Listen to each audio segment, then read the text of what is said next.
আসসালামু আলাইকুম। আজকে রান্না করব তরুল চিংড়ি, মাত্র 10 মিনিট। একটু পেঁয়াজ, কাঁচা লঙ্কা, আদা রসুন বাটা, সর্ষে জিরে বাটা দিয়ে কষিয়ে নিলাম।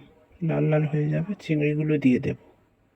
চিংড়ি ভালো করে ভেজে ভেজে লাল লাল হবে, হলুদ গুঁড়ো, লঙ্কার গুঁড়ো দিয়ে দিলাম। দিয়ে একটু কষিয়ে নিলাম। হালকা একটু পানি দিলাম, পানিটা দিয়ে কষিয়ে নেব, নয়তো মশলা পুড়ে যাবে। কষিয়ে নিয়ে হালকা কালার এসে যাবে, সুন্দর একটা কালার আসবে। দেখো কালার এসে গেছে, এবার তরুল আলু দিয়ে দেবো।